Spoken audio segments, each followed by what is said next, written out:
देखा, मेरे पिताजी 3 भाई थे। मैंने यहाँ बहुत अजीब चीज़ें संस्कृत की देखी। वो विरह का स्वर्णिम युग कहूँगा मैं। ऐसा युग मैंने कभी जीवन में नहीं देखा। आपकी पढ़ाई और अनुशासन में आपके पिताजी का क्या योगदान था? अगर उनका बेटा मैं हूँ तो मुझे भी उस लेवल पे नहीं तो आस-पास तो ज़रूर जाना चाहिए। आप कृषि की तरफ क्यों गए? उस समय यादव समुदाय में लोग पढ़े लिखे कम थे, इसलिए हमें मार्क्स कम मिले जाति के कारण। रामावत जी के बारे में कुछ ऐसी बातें मिल रही जो दूसरे लोग ना जाने। गजब की उनकी सोच थी, उनका कॉन्फिडेंस लेवल गजब था। बिरहा की बहुत सारी चीजें बदल रही हैं। जी। कभी आपको ऐसा लगता है कि आपके घर में जो बिरहा की विरासत है अब उससे बहुत नीचे गिरा हुआ बिरहा दिख रहा है? वो लेजेंड ने जो छोड़ दिया है, वो जो कवि रामावत ने छोड़ दिया है, कोई इतना बड़ा विद्वान हिंदी साहित्य का हम लोग पढ़ते हैं, हमें समास, अलंकार, छंद, क्या क्या रस हम भी नहीं जानते। इतना एमए करने वाला भी नहीं, ये कहाँ से जान गए सर? इस पूरी लिगेसी को जी। जो आपके परिवार की है, बन गई है और पूरे देश में बनी हुई है, उसको बचाने के लिए आप क्या करेंगे?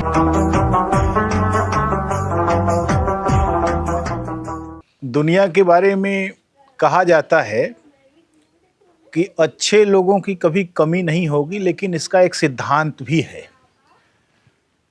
जब अच्छे लोग आगे आते हैं और पैसा कमाते हैं, सफलता की सीढ़ियां चढ़ते हैं, तो फिर वे बुरे लोगों में तब्दील होते जाते हैं और फिर पीछे से और लोग आते हैं, अच्छे लोग, और फिर वो मोर्चा संभालते हैं। यही प्रक्रिया अनवरत चलती रहती है।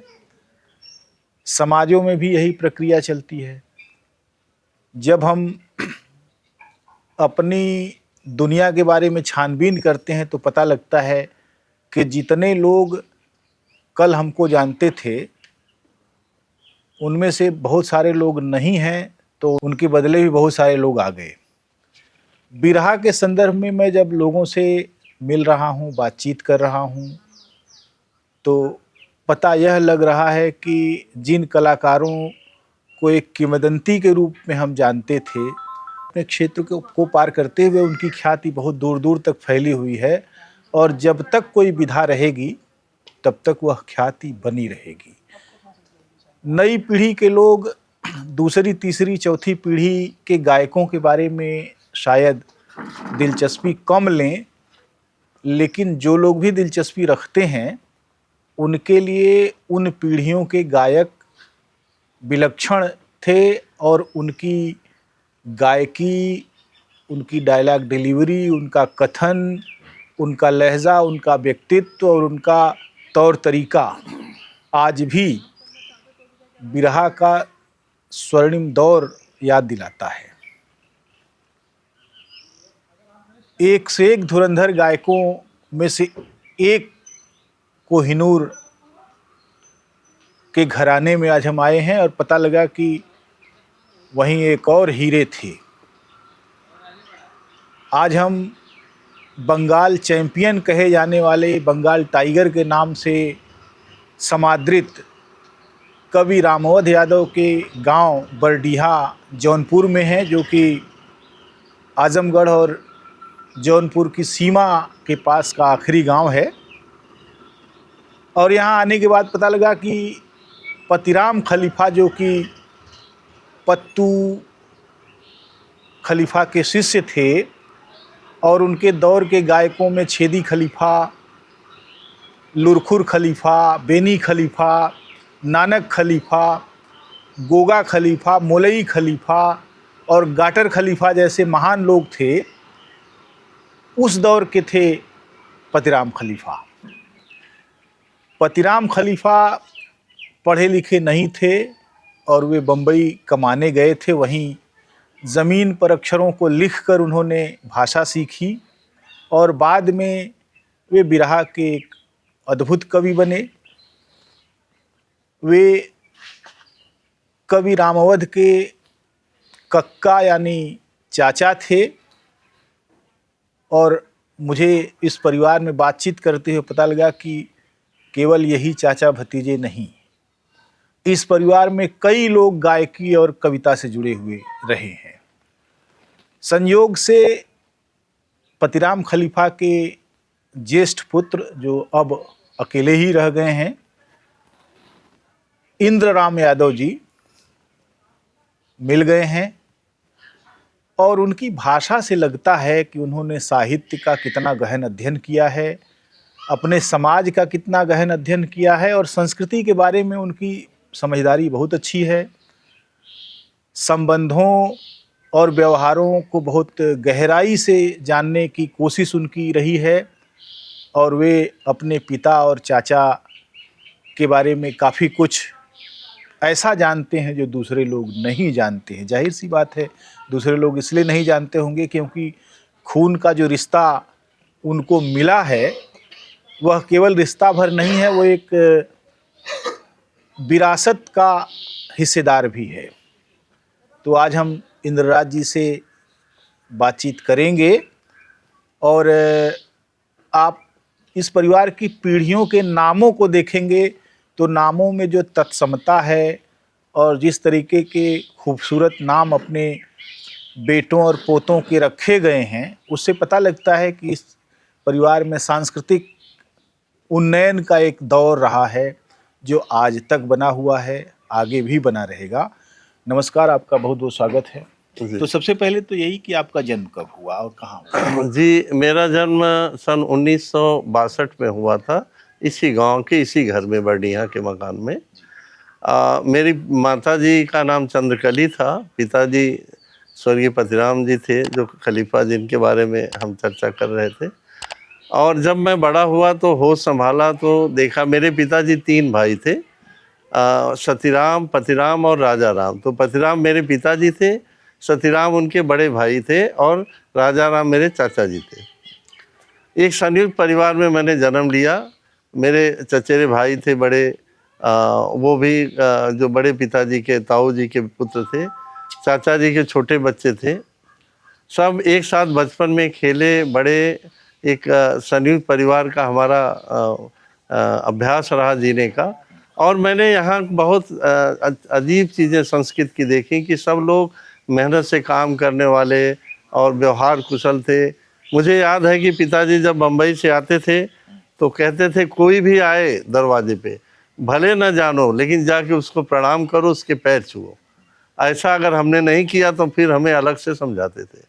ये आदत हमारी बहुत बचपन से उन्होंने डाली, नहीं तो हम शर्माते थे कि अनजान आदमी को नमस्ते कैसे करें।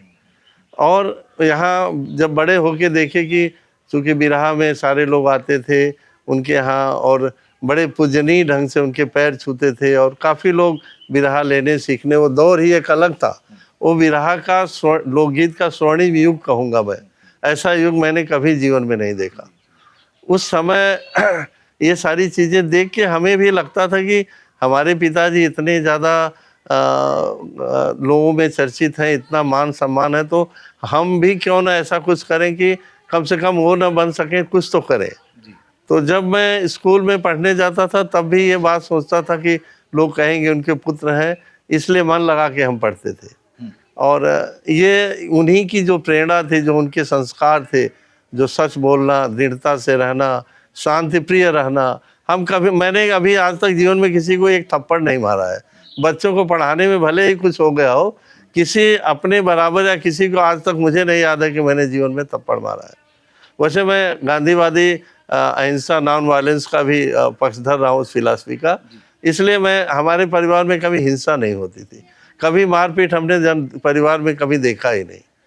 तो ऐसी परिवार थी। और इसमें फिर आगे बढ़ के जब मैं आगे पढ़ाई जारी रखा, आगे चला, तो फिर हाई स्कूल आया नज़दीक और 8वीं में अच्छे मार्क्स आए। तो मेरे भाई, जो बड़े भाई रामोद जी, अक्सर मुझे जब बिरहा में गाते थे तो कहते थे कि ये बच्चे से बड़ी आशाएं हैं और ये बड़े होनहार हैं। तो ये बात मुझे कहीं ना कहीं इंगित करती थी कि मुझे अगर कह रहे हैं तो उसको मुझे बरकरार रखना होगा, नहीं तो ये अपमान होगा।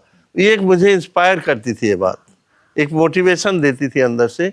इसलिए हमने इतनी मेहनत किया। हमारे ज़माने में जब मैं 1978 में हाई स्कूल पास किया तो उस समय फर्स्ट डिवीज़न लाना बहुत मुश्किल काम था, नहीं आते थे। और मैं प्रथम श्रेणी में उत्तीर्ण हुआ तो पिताजी बड़े खुश हुए और परिवार के सारे लोग भी बहुत खुश हुए। तो उस समय मुझे एक लगा कि शायद हम जीवन में कुछ आगे बड़ा कर सकें।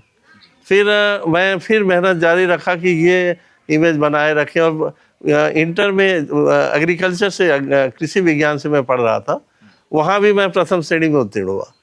तो फिर मैं ये जानना चाहता हूँ कि आपकी पढ़ाई और अनुशासन में आपके पिताजी का क्या योगदान था, क्योंकि वो बाहर रहते थे और आप यहाँ गांव में रहते थे, तो कैसे उनका असर आपकी उस माने जिंदगी पर पड़ा जो छात्र जीवन आपका रहा है, कि आपने हमेशा अव्वल आने की कोशिशें ही नहीं की, बल्कि उतनी मेहनत से आपने पढ़ाई की और उतनी जहनियत पाई आपने, और आज तो हम आपकी जो डिलीवरी है, संवाद है, उससे पता कर सकते हैं, जान सकते हैं कि आप बहुत अच्छे और प्रखर विद्यार्थी थे।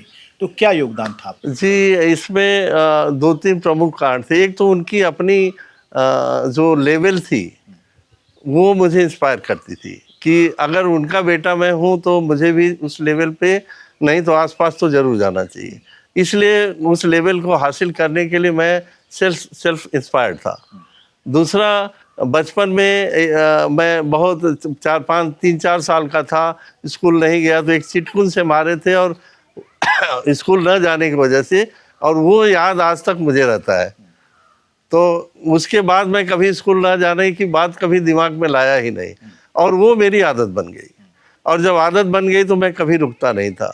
स्कूल जाना नित्य, कोई स्कूल ना जाना जैसे मेरा कुछ छीन लिया जाए। और इसके बाद आगे जब बढ़ा तो मैं 8वीं में पढ़ रहा था, आए तो बोले कि क्या पढ़ते हो बताए, तो कहे इंग्लिश जानते हो, वो तो पढ़े लिखे ज़्यादा नहीं थे। तो मैं कहा हाँ पढ़ता हूँ। कहे कि बम्बई में इंग्लिश ही जानी जाती है, इंग्लिश के बिना कुछ होता नहीं। उस दिन मेरे दिमाग में आ गया कि मुझे इंग्लिश बहुत अच्छी तैयार करनी होगी अपनी, क्योंकि पिताजी को बहुत पसंद है। फिर तभी से मैं इंग्लिश पे विशेष ध्यान देने लगा, जबकि दुर्भाग्य से हमें हाई स्कूल तक ही एग्रीकल्चर में इंग्लिश पढ़ने को मिली, 12वीं में नहीं मिली, क्योंकि और सब्जेक्ट बहुत ज़्यादा आ गए। फिर भी मैंने अच्छी तैयारी रखा इंग्लिश की, और इंग्लिश के सब्जेक्ट में भी प्रथम श्रेणी में उत्तीर्ण हुआ था। आप एक ज़हीन विद्यार्थी थे और अंग्रेजी भी आप सीख रहे थे। उस समय का जो दौर है जी 70-75 का दौर जो है, जी वो विज्ञान का जो बायोलॉजिकल और केमिस्ट्री जी और फिजिक्स का जो इलाका था, जी उस तरफ लोगों का बड़ा ध्यान था। लेकिन आप एग्रीकल्चरल की तरफ गए और एग्रीकल्चर में का भी एक दौर था, वो जो है एमएससी एजी लोग जी, करते थे, बीएससी जी, एजी करते थे, जी। एमएससी एजी करते थे, इस तरीके से। लेकिन आप कृषि की तरफ क्यों गए? असल में मैं भी बायो में ही जाना चाहता था। मेरे बचपन में था कि मैं कोई डॉक्टर बनूं। बायो में ही जाना चाहता था। बाद में कुछ लोगों ने हमसे कहा कि एग्रीकल्चर में बहुत जल्दी लोग बहुत सारे बड़े पोस्ट क्रिएट होते हैं, आगे बहुत ज़्यादा स्कोप होता है उसमें। तो मुझे पहले मालूम ही नहीं था। पहले बीएससी वगैरह 2 साल के, बीएससी एग्रीकल्चर 3 साल का होता था। पर क्या वो भी साइंस है, उसमें भी केमिस्ट्री होती है, फिजिक्स होता है, मैथमेटिक्स होती है, इंजीनियरिंग होती है, सारी चीज़ें। तो हमने देखा बाद में, तो चूंकि उसमें एक बार एंट्री ले लिया, लेने के बाद तो मुझे मन लग गया उसमें। और मैं एग्रीकल्चर में भले गया, लेकिन मेरे 2 सब्जेक्ट जो सबसे बेस्ट थे उसमें केमिस्ट्री थी। केमिस्ट्री से मैं बायोकेमिस्ट्री से एमएससी एजी करना चाहता था। और ज्योमेट्री मेरा बहुत, मैथमेटिक्स में बहुत फेवरेट सब्जेक्ट था, जिसमें 50 में 47 मार्क्स लाया था। केवल 3 मार्क्स मेरे राइटिंग से कटा था। तो ये दोनों मेरे बहुत फेवरेट सब्जेक्ट्स थे। और वैसे मैं चाहा तो था कुछ, लेकिन जीवन में जो नसीब होता है। फिर बीएससी एजी किया, वहाँ भी फर्स्ट डिवीज़न पास हुआ। मेरा इरादा बना प्रोफेसर बनने का एग्रीकल्चर यूनिवर्सिटी में, और मैंने उसके लिए पूरी कोशिश भी किया। लेकिन उस समय यादव समुदाय में लोग पढ़े लिखे कम थे, यूनिवर्सिटीज़ कॉलेज में प्रोफेसर कम थे। हमें प्रैक्टिकल्स में, एग्रीकल्चर जो पढ़े होंगे जानते होंगे, 50% प्रैक्टिकल के मार्क्स होते हैं, 50% थियरी के, और 50% जो प्रैक्टिकल है टोटली डिपेंड करता था प्रोफेसर्स पे। इसलिए हमें मार्क्स कम मिले, जाति के कारण हमारे लोगों से लिंक नहीं थी, और फिर हम वो चीज़ें नहीं ले पाए। और जब इंटर पास किया तो फर्स्ट डिवीज़न तो जितने मेरे छत्री जो ठाकुर कम्युनिटी या दूसरे पढ़े लिखे परिवार के थे, सब डायरेक्ट पंतनगर पहुंच गए। पंतनगर एग्रीकल्चर यूनिवर्सिटी जो यूपी की और इंडिया की मानी जानी एग्रीकल्चर यूनिवर्सिटी है, उनका सबका एडमिशन हो गया। हमें मालूम, मेरा भी हो जाता, मुझे मालूम ही नहीं था कहाँ है, और मैं चूक गया। और जितने गए सब प्रोफेसर या साइंटिस्ट बन के निकले, हम वहाँ चूक गए, नहीं जा पाए। दुर्भाग्य से फिर मुझे टीडी कॉलेज में जौनपुर एडमिशन लेना पड़ा, पर फिर वही बातें संघर्ष की आई, और वहाँ भी वही कास्ट फैक्टर आया, और फर्स्ट डिवीज़न तो मैं ज़रूर ले लिया, लेकिन मेरी मेरिट पे कहीं किसी कॉलेज में मुझे एडमिशन मिलने वाला नहीं था, क्योंकि उनके एडमिशन बहुत हाई, उस समय बड़ी डिमांड थी एग्रीकल्चर की। फिर मेरे पास एक ही रास्ता था, कंपटीशन, और मैंने तैयारी किया उसी पंतनगर यूनिवर्सिटी के लिए, कंपटीशन के लिए। बीएचयू में मैंने परीक्षा दिया, थोड़े से मार्क्स से मेरा रह गया। फिर मेरा एक मित्र था अशोक कुमार दीक्षित, वो भी साथ में हम दोनों थे, और वो उनकी मेरिट मुझसे कम थी। फिर हम तैयारी, तो उसी में कुछ सीटें बच गई। इतना टफ एग्जाम होता था वो, उसमें सब्जेक्ट मैटर में तो हम निकल जाते। जो एप्टीट्यूड टेस्ट था वो प्रोफेशनली अफसर के जो क्वेश्चन आते थे उस लेवल के थे, तो और सारे इंग्लिश मीडियम में होते थे। फिर हम जब सेकंड में बैठे तो हमारा निकल गया, हम दोनों क्वालिफाई कर गए, पंतनगर जाके परीक्षा दिए, दोनों क्वालिफाई किए, और हम दोनों को कॉल किया गया। उस समय क्वालिफाई का मतलब कि एडमिशन पक्का। फिर हम दोनों गए, तो उनका चूंकि प्रैक्टिकल में अच्छे मार्क्स थे, उनकी मेरिट पहले मेरे से नंबर आया, तो उनको तो मिल गया क्रॉप फिजियोलॉजी, और मेरे लिए फिर वो सब्जेक्ट एग्रीकल्चर वाले नहीं रह गए। मैंने कहा इवन प्योर केमिस्ट्री भी मिली तो करूँगा, पर वो सब मैथमेटिक्स, फिजिक्स और सब साइंस के सब्जेक्ट्स थे। तो हमने कहा ऐसा पढ़ना होगा तो मैं अपने यहाँ कॉलेज कर्रा पे ही पढ़ सकता हूँ, क्योंकि उस समय एग्रीकल्चर के सब्जेक्टों की बहुत हाई डिमांड थी, उसमें साइंस का कोई तुलना नहीं, क्योंकि वो अप्लाइड साइंस थी। एग्रीकल्चर साइंस एक अप्लाइड साइंस है, जैसे मेडिकल साइंस होती है। तो साइंटिस्ट न बनने या डॉक्टर न बनने की कसक आपको रह गई? जी, तो फिर मैं बड़ा उदास और निराश होके मैं लौट आया, और इतना दुख, इतना हर्ट हुआ मैं। मेरा वो जो मित्र था जो क्रॉप फिजियोलॉजी में लिया, आज वो भोपाल यूनिवर्सिटी में प्रोफेसर हेड है, और शायद वाइस चांसलर भी बने, मेरा ही हमजोली। वहाँ से फिर मुंबई चला गया, और इतना दुख हुआ। फिर कुछ दिन वहाँ एक डेयरी में डेयरी इंस्पेक्टर का काम किया, फिर यहाँ चलाया, कुछ अप्लाई वगैरह करना था। फिर 3 साल में 4 साल फैजाबाद एग्रीकल्चर यूनिवर्सिटी में गया, नयन देव एग्रीकल्चर यूनिवर्सिटी फैजाबाद में, वहाँ पे मैं काम किया। और मुझे ये आशा थी कि अगर मैं एंट्री मिल गई मुझे किसी भी पोस्ट पे, मैं बीएससी एजी लेवल पे चला गया, तो फिर मैं प्रोफेसर बन जाऊँगा, क्योंकि वहाँ चांस देते थे आगे स्टडी का। रिसर्च एसोसिएट में 35 वैकेंसीज आई, और मैं एक ऐसा कैंडिडेट जो all round first class high school to BSc था, लेकिन मेरा अपॉइंटमेंट नहीं हुआ। सेकेंड क्लास के बहुत सारे ठाकुर और जो लोग थे सबका हो गया। तब मैं जान गया कि हाँ, मेरा कुछ होने वाला नहीं। फिर वहीं 4 साल बाद मैं डिसाइड किया और बम्बई गया। बम्बई में जाके तो लोग कहे कि बीएड कर लेना, उसी दौर में मैं बीएड कर लिया था, और वहाँ जाके एक हाई स्कूल में मुझे टीचर की जगह मिली, तो वहाँ केमिस्ट्री और बायोलॉजी पढ़ाता था, और ट्यूशन में मैथमेटिक्स, और मेरी मैथमेटिक्स भी अच्छी थी, इंग्लिश भी अच्छी थी। और वहाँ स्कूल में बहुत रिस्पेक्ट देते थे, क्योंकि जो साइंस के टीचर थे उनके भी सब्जेक्ट्स मैं ही पढ़ाता। इंग्लिश के टीचर उससे नहीं पढ़ते थे, मुझसे इंग्लिश पढ़ने आते थे। और अच्छा, मैं जो बीएमसी के रेगुलर टीचर से उससे ज़्यादा मैं प्राइवेट में और ट्यूशन लेकर के उससे 1.5-2 गुना कमा लेता था। उसी समय मुझे ये था कि मैं अपनी फील्ड में जाऊं, और मैं बैठे एक होटल में चाय पी रहा था, लंच का टाइम था, और ट्यूशन पे जाना था। उसी समय wanted horticulturist times of India में वैकेंसी आई। वांटेड हॉर्टिकल्चर, तो मेरी आंख चमकी, तो मैंने कहा तो मेरा फील्ड है। फिर मैं गया और उसने देखा, और देखते ही कहा यू आर सेलेक्टेड, उसने ले लिया, बोला आप ज्वाइन कर लो। तो मैं कहा नहीं सर, अभी टीचरों का, बच्चों का भविष्य, उनका एग्ज़ाम होना है 6 में, अभी तो कुछ समय दीजिए, उनका भी अपना है, प्रिंसिपल की जिम्मेदारी है, उनका इंटरव्यू प्रैक्टिकल एग्ज़ाम आ गया है, और मैं इंटरनल एग्जामिनर हूँ, तो सब डेट आ गई है। तो कहा अच्छा ठीक है। तो 6 महीने की मैं समय लिया वहाँ। उस समय जब बीएमसी के टीचर्स की 2000 रुपये पेमेंट थी, उस दिन मेरे एक दिन के लिए, संडे के लिए मुझे 1000 रुपीज़ देते थे वो, जबकि 2000 टीचर्स की, रेगुलर टीचर, गवर्नमेंट टीचर की वजह से इतना हाई पेमेंट देते थे। आने जाने का, बॉम्बे टू वहाँ थोड़ा दूर था, 100 किलोमीटर, आने जाने का भाड़ा, लंच, ब्रेकफास्ट, डिनर, सारी फैसिलिटीज़ दिया उन्होंने। 6 महीने बाद वादे के मुताबिक मुझे जाना पड़ा। तो प्रिंसिपल ने कहा मुझे मालूम आप अच्छी जगह जा रहे हो। उन्होंने खुशी से, और लोगों ने मेरी विदाई किया। मैं एज ए हॉर्टिकल्चरिस्ट वहाँ सीनियर हॉर्टिकल्चरिस्ट ज्वाइन किया कंपनी में, और 5 साल मैं रहा वहाँ, काफ़ी काम किया। जब ज्वाइन किया तो बीएमसी के टीचर से जस्ट डबल पेमेंट मेरी थी, plus lunch, dinner, breakfast, accommodation, food, सारी फ्री फैसिलिटीज़ थी। वहाँ पे काम करने के बाद मुझे लगा और आगे जाना चाहिए। फिर वो मुझे छोड़ना नहीं चाहते थे। मेरे जो प्रोप्राइटर थे वो मुझे उन्होंने बहुत सारी ड्रीम रखी थी, हॉर्टिकल्चर, 100-200 एकड़ के मैंगो आर्चर्ड बनाने, ग्रेप्स का, अंगूर के बगीचे बनाने, बहुत सारी प्लानिंग थी। चूँकि वो एग्रीकल्चर के माहिर नहीं थे तो मिट्टी की जांच करना, पहचानना, पौधों के बारे में हमसे अच्छा वो नहीं समझ पाते थे। पर मेरा एम्बिशन कुछ और था। फिर हमने उनसे बड़ी मुश्किल से विदा लिया और अलीबाग जो कोलाबा से जस्ट अपोजिट में है, एक जैसे मिनी गोवा है, वहाँ सारे उधर गेटवे ऑफ इंडिया है, इस तरफ अलीबाग है और वो सी शोर पूरा फैला हुआ बीच, वहाँ पे सब तमाम जितने बड़े बड़े इंडस्ट्रियलिस्ट हैं, टाटा, अंबानी और जितने फिल्म स्टार्स हैं, सबके बंगलो हैं। उस जगह पे मुझे चांस मिला और वहाँ नौकरी के लिए आया।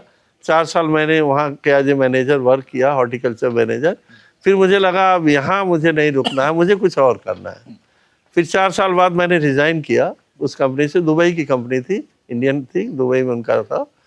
4 साल बाद रिज़ाइन किया तो फिर अपने फील्ड में आ गया और मैं एज ए हॉर्टिकल्चरिस्ट कॉन्ट्रैक्ट लेना, गार्डन डेवलप करना, एज ए कंसल्टेंट मैं काम करता था, मेंटेनेंस कॉन्ट्रैक्ट हमारे। और उस समय हमारे मुझे याद है कि 2007-8 में मैंने देखा कि एक बीएमसी का जो टीचर गवर्नमेंट का है, 6-7 टीचर उसके बारे में अकेले कमा लेता था। इतना अच्छा पेमेंट मेरे अभी आया तो कंसल्टेंसी की मेरे चार्जेस 2,500 से 3,000 रुपये पर विजिट के, आधे घंटे से 1 घंटे का लेता था। वो सब इतने बड़े लोग थे कि उनका यही था कि काम जो वो चाहते हैं, पैसे की तो उनको कोई कमी नहीं थी।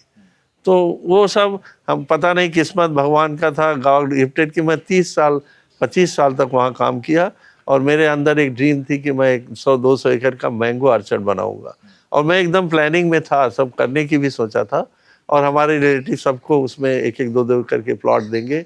और वहाँ पे ज़मीनें जहाँ मैं बनाना चाहता था, रत्नागिरी साइड बहुत सस्ता था।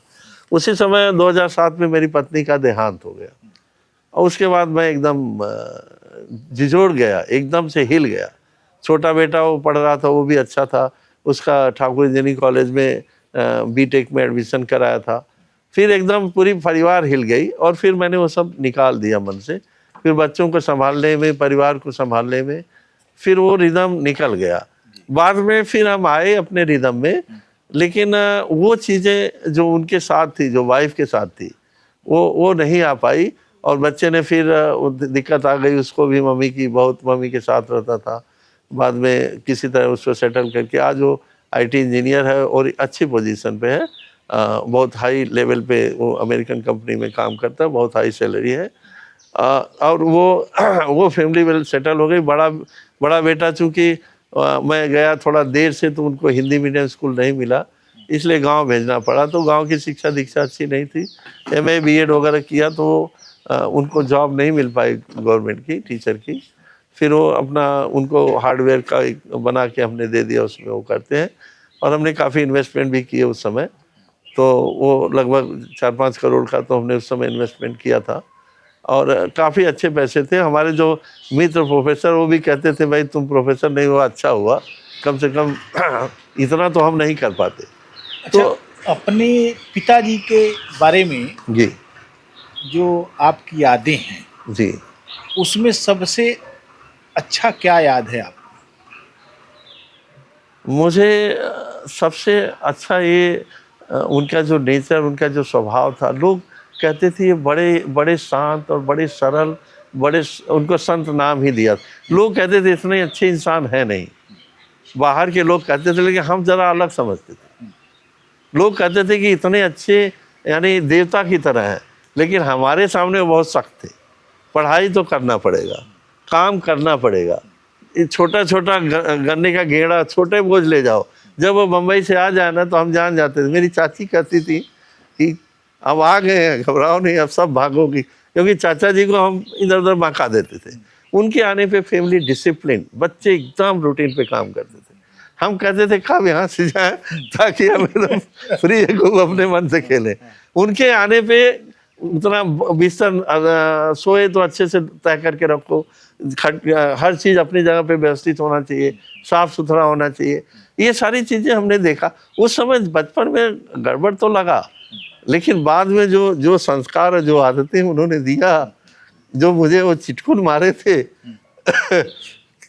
वो आज भी देखे मेरे आंखों में आंसू आ जाते कि अगर वो ऐसा नहीं करते तो शायद मैं यहाँ नहीं आ पाता। सोचिए उस चिटकुन का कि मेरे लोग बताते हैं कई सालों से मेरे गांव में कोई फर्स्ट डिवीजन पास नहीं हुआ था। उस साल तो सवाल ही नहीं, मेरे अलावा कोई नहीं था गांव में। और इसके पहले भी जल्दी कोई फर्स्ट डिवीजन पास नहीं हुए, भले ही वो लोग प्रोफेसर तक चले गए हों। उस समय बड़ा टफ था, कॉलेज में 4, 6, 10 लड़के फर्स्ट डिवीजन पास हो जाए, लेकिन वो उन्हीं का इंस्पिरेशन था कि हमारे दिमाग में था मुझे भी कुछ करना है। जबकि आपके पिताजी स्वशिक्षित थे। स्वशिक्षित थे, उनका स्कूल शिक्षा नहीं थी, लेकिन उनका जो लेवल था सोच का, जो थॉट की जो लेवल थी, वो सामान्य लोगों से बिल्कुल ऊंची थी। वो बहुत दूर तक सोचते थे, और उनकी जो सोच थी उसमें एक बार लास्ट में उनका लगता था परिवार हमारा ज्वाइंट हो, और एक मतलब सब इतने प्रेम से हों कि लोग देखें तो कहें कि कितनी अच्छी परिवार है, कितना सम्मानित परिवार है। अंदर क्या है उससे नहीं, लोग देखें तो कहें कितनी अच्छी परिवार है। एक बार की बात है, अपने देहांत के 2 साल पहले मुझे बुलाए, पहली बार जीवन में, क्योंकि मैं चाचा जी से बहुत क्लोज था, उनसे बातचीत करना, राय मशवरे, उनसे मैं डरता था, बहुत कम उनके पास बैठता था कि पता नहीं उन्हें कैसा, क्योंकि बहुत अनुशासन प्रिय थे। तो मुझे बुलाए और कहे कि देखो, जीवन में जो कुछ भी कमाना, परिवार की रक्षा करना तुम्हारा धर्म है। हमारी ज्वाइंट फैमिली थी, तीनों ताऊ जी, चाचा जी सब एक। परिवार की रक्षा करना तुम्हारा धर्म है, और ये सोच के परिवार को देना कि ये गंगा जी में फेंक रहा हूँ, इसके वापस रिटर्न की कभी उम्मीद नहीं करना। ये लाइन मुझे आज तक याद रहती है। और मैं जो भी किसी के लिए कुछ किया, मैंने कभी नहीं मांगा।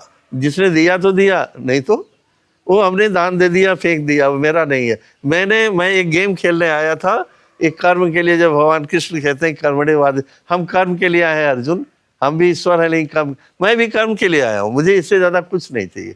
कर्म के लिए आया हूँ, करना है, और वो कर रहा हूँ। और पिताजी की वो लाइन थी कि फेंक दिया, तो मैंने जो किसी के बच्चों के लिए भी जो वो मैंने कर दिया, that is over. This is a game, life हमारी गेम है, मुझे कर्म करना है और चला जाना है। आपके पिताजी ने जो लिखा जी, उसको किस रूप में आपने संजोया है, या वो कहाँ है? पिताजी, चूँकि मैं थोड़ा सा, मेरा डायरेक्शन बदल गया, विरहा से अलग हुआ। मेरे भाई, एक चचेरे भाई थे, BA B.Ed किए थे, वो टीचर थे, तो उनकी तरफ से हम लोग थोड़ा सा एजुकेशन की तरफ डाइवर्ट हो गए। तो सुनता तो था चीज़ें, लेकिन जो अपने पढ़ाई में ध्यान देना है। मुझे संगीत में बहुत प्रेम था। मैं हिंदी एज ए सब्जेक्ट नहीं पढ़ा था, लेकिन मुझे बहुत रामचरितमानस और कवियों की, बहुत सारे लोगों की लाइनें, संस्कृत की बहुत ज़्यादा लगाव था, चूँकि वो संस्कार हमारा था। भले मैं एग्रीकल्चर साइंस में गया, साइंस के उसमें गया, लेकिन मेरा बहुत लगाव था। तो वो चीज़ें थी, लेकिन मैंने कभी ये नहीं सोच पाया कि मुझे कुछ उनका संग्रह अलग से करना चाहिए। कुछ लोग उनके शिष्य थे, उन्होंने कुछ चीज़ें रखी थी, पर बड़ा संग्रह के बारे में हमें किसी ने गाइड नहीं किया, हमें ध्यान भी नहीं आया। अब लगता है कि करना चाहिए, जरूर करना चाहिए था, क्योंकि वो चीज़ें जैसे मैंने 2-1 जुबान पे अपने बताई, तो वो न जाने ऐसे कितनी चीज़ें रही होंगी जो आज, जैसे रामचरितमानस की तुलसीदास जी की एक लाइन को अगर हटा दिया जाए और 100 कोशिश करिए तो वो लाइन नहीं बैठा पाएंगे दूसरी। वैसे ही इनके जो काव्य थे, जो इनके अंदर से निकले हुए थे, उनको एक भी हटा दिया जाए, चाहे कवि जी का हो, उनका हो, दूसरा कोई नहीं बैठा पाएगा। पता नहीं वो कवि की जो भाव है, हृदय से आते हैं, कैसे आते हैं, वो गॉड गिफ्टेड है। वो जरूर करना चाहिए था। मैं समझता हूँ मैं ही नहीं, उनके शिष्य या एक कम्युनिटी उसको मिस करेगी। वो मिसिंग हुई है, वो होना चाहिए जी। आपके परिवार में लोक गायकी की एक बड़ी जो है जगह बनी, जी, और कई लोग गाने लगे, कई लोग उसको जी, लिखने लगे, तो उनके बारे में थोड़ा बताइए।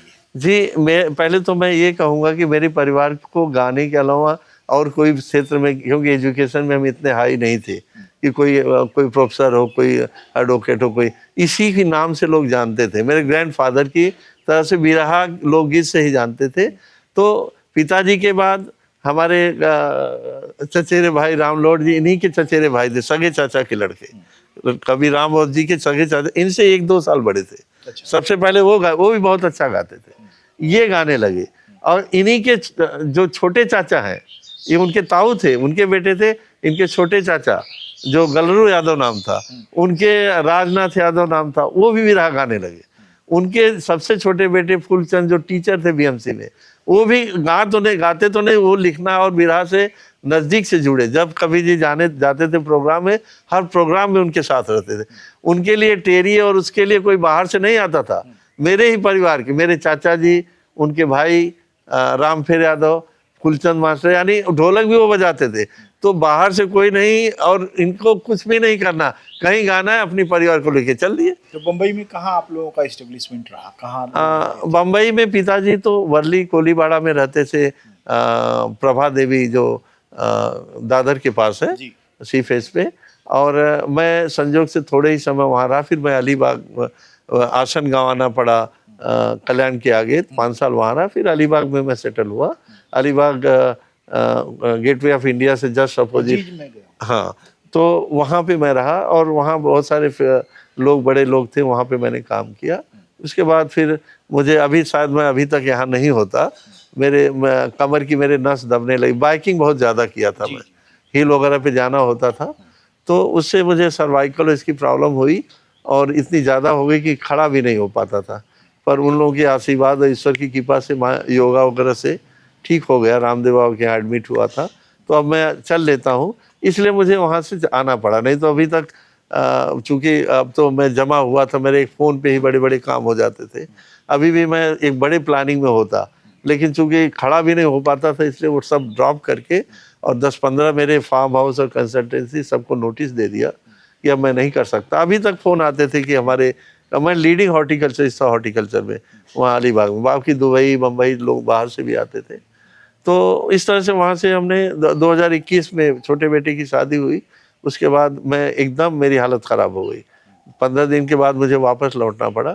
फिर हमने सबको नोटिस दिया और सब बंद करके वहाँ से फिर चला आए। फिर दोबारा हमने हिम्मत नहीं किया, क्योंकि हमारा वो पहले जैसा नेचुरल नहीं है, अभी भी संभाल के चलना पड़ता है। पर करता रहता हूँ कुछ न, एक बगीचा बनाया हूँ सुंदर लैंडस्केप का अंदर, और खेती वेती में भी जितना चल लेता हूँ करता हूँ। हमारा फील्ड भी है एग्रोनॉमी का। तो इस तरह से हम कुछ न कुछ करते रहते हैं, योगा करते हैं। बच्चे जो हैं छोटे, उनको भी इंग्लिश मीडियम पढ़ते हैं, उनको भी पढ़ाता हूँ शाम को। तो जितना बन पड़ता है मैं करता हूँ। गांव के लोगों को भी इंस्पायर करता हूँ।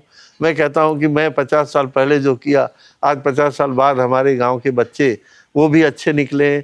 और जब तक एजुकेशन अच्छा नहीं होगा या कोई बड़ी कला, तब तक हम आगे नहीं जा सकते। तो हमारी परिवार, हमारे लोग, हमारे गांव के लोग अच्छे से जाएं। हम वहाँ 15 अगस्त 26 जनवरी को बोलते भी हैं। मुझसे जो मदद चाहिए मैं दूंगा। किसी बच्चे को पहचानना है तो मैं पहचान के बताऊंगा आपका बच्चा क्या कर रहा है। तो जैसे इनको भी कभी जी बार बार मुझसे पूछते थे। अब मैं उस समय कम समय मिलता था, बहुत कम समय के लिए आता था। उनकी इच्छा थी कि मेरे भी बच्चे बहुत अच्छे एजुकेशन ले, लेकिन संयोग से वो जल्दी निकल गए। वो सब चीज़ें नहीं हो पाई। उनके बेटे थे प्रमोद कुमार, इनकी भी कोशिश की, पर इनकी थोड़ा मंद सोच थी, और उन्होंने बहुत सारी मेहनत किया। हम लोग भी, लेकिन हमसे ज़्यादा छोटे नहीं, 4-5 साल छोटे हैं। तो उनकी बड़ी एजुकेशन में उनका भी इच्छा रह गई कि हमारे परिवार के लोग, मैंने इतना किया था इसको संभालने के लिए, अगर वेल एजुकेटेड हो तो बहुत अच्छा हो। पर वो भी जानते थे कि जैसे एक लाइन है हमारे बिजनेस में बताते हैं हमारे प्रोप्राइटर की, do the best but think for the worst. Best करो लाइफ में, लेकिन वर्स्ट के लिए तैयार रहो। सबसे बुरा होगा तो क्या करेंगे। कभी जी उस फार्मूले में एकदम सेट थे। बेस्ट तो किया इनके, अगर इनका वर्स्ट होगा तो भी इनको बाहर ना जाना पड़े, इसलिए इतना एसेट बना के रखा कि इनको कहीं कोई दिक्कत नहीं होने वाली। आपके परिवार में एक आपके पिता और आपके बड़े भाई रामवत जी, ये 2 महत्वपूर्ण और बहुत महत्वपूर्ण जी। और उसी से परिवार का नाम दूर दूर तक, बिल्कुल कोई शक नहीं जी। रामवत जी के बारे में कुछ ऐसी बातें बताइए जो दूसरे लोग न जानते हैं। पहले तो मैं बड़े करीब से उनको देखा हूँ। लोग जानते हैं कि वो अच्छे अच्छे गायक थे, अच्छा गाते थे, बिरहा लिखते थे, लेकिन उसके अलावा भी कुछ और थे जो लोग नहीं जानते। गजब की उनकी सोच थी, उनका कॉन्फिडेंस लेवल गजब का था। कभी कभी मैं हैरान होता, जो डिसाइड किया उन्होंने एकदम परफेक्ट होता था। उनके डिसीजन मेकिंग पावर इतनी स्ट्रांग थी कि हम कभी कभी हैरान रहते थे और कहते भी थे कि अच्छा हुआ कि आप वकील नहीं बने। हाँ, अब इतना ज़्यादा ज्ञान, इतने ज़्यादा, ठीक है पुराणों में बिरहा और सब काव्य में उनकी फील्ड थी, लेकिन बाकी के नेचर के ज्ञान, व्यवहारिक ज्ञान उनके इतने ज़्यादा कहाँ से आए थे? ये मैं कभी कभी क्वेश्चन, एक आदमी में इतने सारी क्वालिटीज ईश्वर शायद ही कोई, जैसे मैं हूँ, ठीक है, पर मैं कोई कलाकार नहीं हूँ। हाँ, वो विद्वान भी हैं, वो कलाकार भी हैं, वो सोसाइटी को बहुत अच्छे से समझते थे, चीज़ों को इतनी बारीक पकड़ रखते थे। वो चीज़ें देख के मैं हैरान हूँ। लोग ये पैसे तो जो उन्होंने अपने कला से कमाए, शायद कोई कमाए बहुत सारे होंगे लोकगीत में, लेकिन इतना बड़ा एसेट बनाने वाला भी कोई नहीं होगा। ये मैंने उनसे सीखा। जैसे ऐसी कुछ मौके जरूर रहे होंगे, आए होंगे जीवन में आपके, जी, जब आपको उनका सानिध्य और साथ ऐसा मिला होगा जब जो आप आज भी आपको याद हो, कुछ ऐसे वाकई बताइए। वैसे तो मुझे बहुत अप्रिशिएट करते थे और वो एक मेरे इंस्पिरेशन लेवल को बढ़ा देते थे कि अगर ये लोग ऐसा चाह रहे हैं तो मुझे कुछ बनना चाहिए। और मैं अपने को जब लौट के आया तो हीन समझा, लेकिन कुछ जगहों पे कभी जैसे कहीं जाना हुआ, कुछ प्रोग्राम, एक बार मुझे याद है एक जगह जाना था, तो मैं 8वीं छोटा था, मुझे लेके चल दिए। वहाँ लोग इनकी इतनी इज्जत किए और मेरी भी बड़ी रिस्पेक्ट हुई। तो मैं सोचा इनकी वजह से, यानी जैसे कि उनका छोटा भाई, कई प्रोग्राम इधर गांव में भी थे जहां मुझे शायद गांव के लोग इतने महत्व न दें, उनके साथ गए तो सारे मुझे भी वही सारे रिस्पेक्ट मिलने लगे। तो उनकी वजह से ऐसा लगता था कि हमारी लेवल जो है ना वो काफ़ी ऊंचाई पे चली जाती है। और चूँकि वहाँ तब उस ज़माने में कलकत्ता में वो रहते थे, और फिर जब वो आए तो मैं बम्बई चला गया, जब वो आए तो मैं चला गया, जब वो वहाँ थे तब मैं यहाँ था तो वो वहाँ थे। तो हम बहुत ज़्यादा तो एक साथ नहीं रह पाए, लेकिन जिस जिस मौके पे हमने देखा उनका जो जहाँ भी हमने चाहा, कहीं कभी ना नहीं किए, कभी जी आज यहाँ चलना है चलिए, आज ये करना है बिल्कुल करना है न। उनमें कोई भय नहीं था, एकदम शेर की तरह। गाते समय चौकी पे जब खड़ा हुए तो हमने तो ज़रा डर, पहले हमें लगता था, सच बताएं आपको, कि जिस लेवल से, जिस परिवेश से हम बचपन में गए, तो वहाँ लगता था कि जो हायर कम्युनिटी के लोग हैं, वहाँ के बच्चों में हमें थोड़ा हीन दशा से देखा जाता था और वहाँ एक इन्फीरियरिटी कॉम्प्लेक्स हमें डेवलप हो गया। वो हमारे टीचर्स द्वारा डाला गया जब मिडिल में थे, या कैसे भी डाला गया, हमें इन्फीरियरिटी कॉम्प्लेक्स डेवलप हुआ।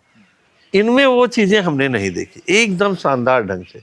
फिर जब हम वहाँ से लौटे और जैसे टाटा अंबानी, रतन टाटा के साथ हमारा, या बड़े बड़े लोगों के साथ हमने देखा, तो हमारा कॉन्फिडेंस लेवल काफ़ी बड़ा बन, क्योंकि हम जब उनके साथ जाते थे तो हम सोचते एमडी या चेयरमैन तो अपनी फील्ड का होगा, हॉर्टिकल्चर का तो एमडी तो मैं ही हूँ, इन्हें क्या मालूम है प्लांट के बारे में। तो हमारा कॉन्फिडेंस लेवल वहाँ बढ़ जाता था, हम बिना भय के उनसे बात करते थे। अब वो लेवल जब हमें आया, आज वो चीज़ नहीं है हमारे, वो इन्फीरियरिटी कॉम्प्लेक्स निकल चुका है। किसी लेवल पे हम किसी से कम नहीं है, हमारे गांव में या कहीं भी, और हैं भी नहीं। भगवान ने ऐसा बना दिया कि हम किसी से कम नहीं है।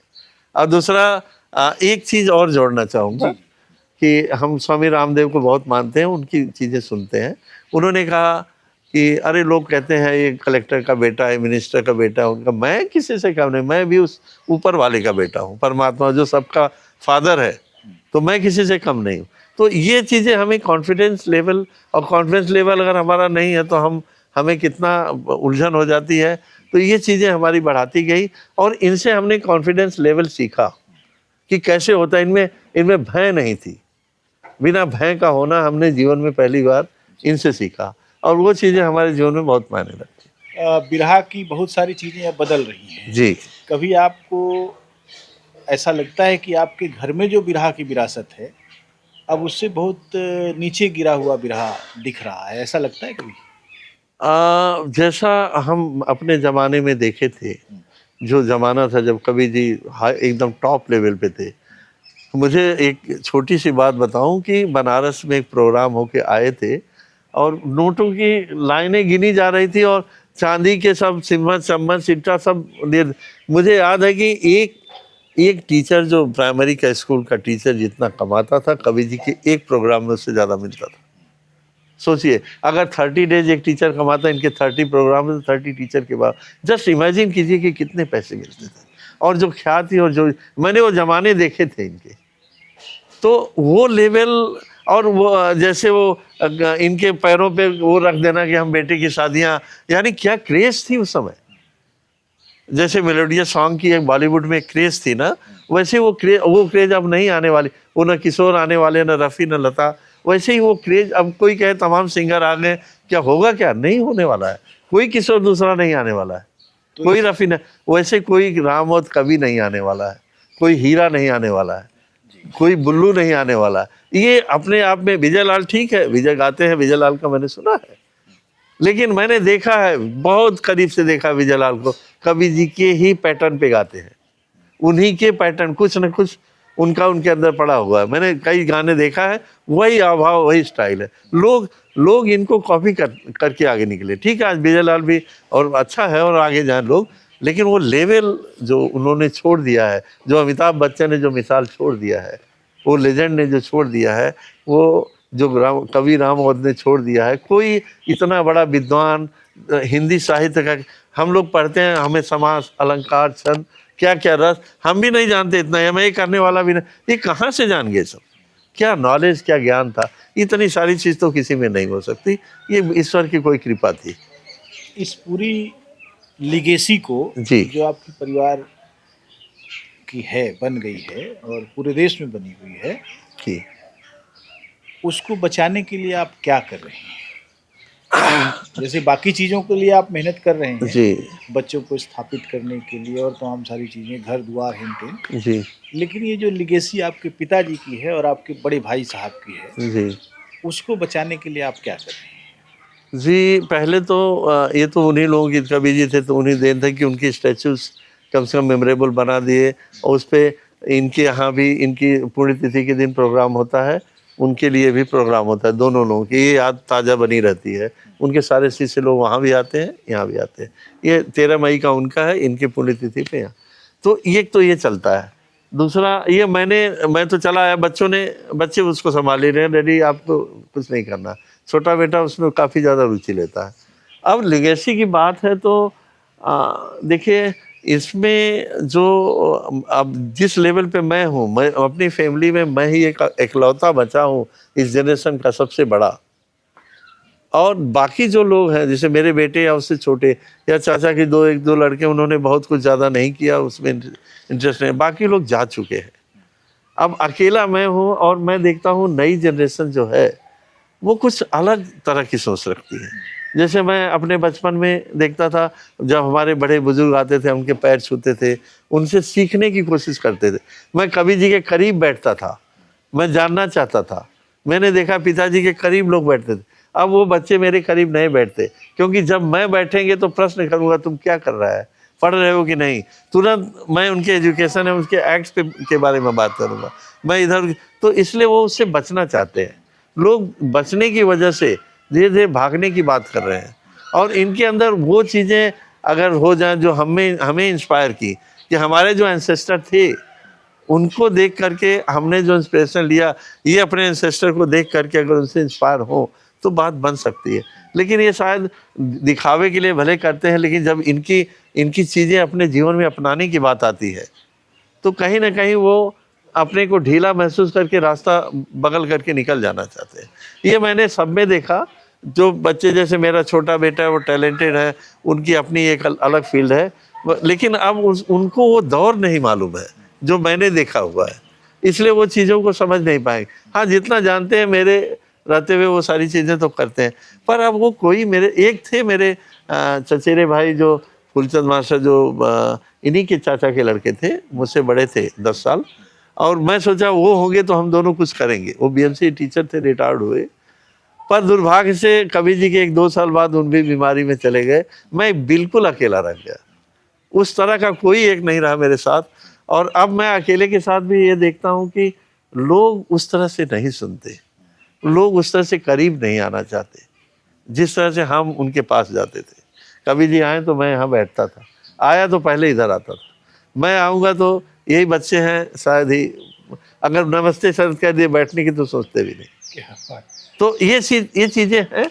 इसलिए अब वो चीज़ें जो कल्चर है वो हमारे अंदर है, वो जो खुशी है वो हमारे अंदर है, जो सोच है वो हमारे अंदर है, लोगों का जो रिस्पेक्ट है मैंने देखा है मेरी फैमिली में के लिए वो हमारे अंदर है। और बहुत प्राउड फील करते थे हम कि जो हमारे एक वकील साहब थे लाल बहादुर सिंह एमएलए, जो हमारे समय में बूढ़े हो गए थे, 42 से एमएलए थे उस समय, हमारे गांव के हैं। तो वो बताते थे हमारे फैमिली के बारे में कि आपके दासा यादव की खांड बहुत अच्छी होती थी, बहुत प्रॉस्परस फैमिली। उस ज़माने में मेरे ग्रैंडफादर सिंगापुर में थे उस ज़माने में। तो ये हमारे 5 घरों की जो फैमिली थी, 5 परिवार, ये बड़ा और ज्वाइंट रहते, सबकी शादी विवाह सब एक ही जगह बैठते थे। लेकिन अब धीरे धीरे सारी चीज़ें बदलती चली गई, लोगों में पर्सनलाइज हो गया, एक ईगो डेवलप हो गया, इंडिविजुअल ईगो डेवलप हो गया, और एक कम्युनिटी की तरह की जो सोच है कि सब मिल करके एक स्ट्रांग। नहीं तो अभी भी पूरे गांव में अगर ये देखें तो अभी भी ये 5 फैमिली जो घर है इतना प्रॉस्परस है कि ठाकुर लोग भी शायद नहीं होंगे। यही नहीं, एजुकेशन में भी है और एसेट्स में भी है, आज भी ये 5 घर। हाँ, केवल एक परिवार जो सबसे बड़ी है, उसके अलावा कोई नहीं है आज भी, इसलिए वो लोग भी रिस्पेक्ट दे। पर हम किससे कुछ बहुत आगे जा सकते थे, हम जा नहीं पाए। और मैं चाहता हूँ कि जाए हमारी फैमिली, हमारे यहाँ सब वेल क्वालिफाइड हों, अच्छे गायक निकलें तो टॉप लेवल पे निकले, तो फर्स्ट पे निकले, बनो तो IAS IPS professor engineer doctor बनो। बीच मुझे पसंद नहीं है, बीच की चीज़ें। या तो अगर रास्ता रोकते हैं तो मैंने जाना है कि ईश्वर आपको मौका तो दे। मुझे भी रोका लो ने, मुझे भी मौका मिला और मैंने वो किया। इसलिए आप फाइट करो, आपको कोई नहीं रोक पाएगा। लेकिन ये उस इंस्पिरेशन को नहीं लेते और उस फाइट को नहीं लेते। जो चीज़ें, वो जो शख्सियत थे जिनके बारे में मैं सोचता था कि वो मुझे कहते थे, अप्रिशिएट करते थे, उनमें क्या था, और हमें भी भगवान ने और सब में दिया है। पर ये लोग, इनकी जो सोच है, जो तरीके हैं, थोड़े अलग हैं। बहुत बहुत धन्यवाद, आपने बहुत सारी बातें कही और अपने पिता और अपने बड़े भाई के संदर्भ से भी और अपने जीवन के संदर्भ से भी आपने बहुत कुछ कहा। जी, जो संकट है उस संकट के बारे में भी आपने संकेत दे दिया है। मेरी शुभकामना है कि आपकी सदिच्छाएं जो हैं इस परिवार की लेगेसी को बचाने वाली, वे फलीभूत हों और एक सांस्कृतिक जो वितान है वो मजबूत हो, बड़ा बने। बहुत बहुत धन्यवाद, नमस्कार। दोस्त।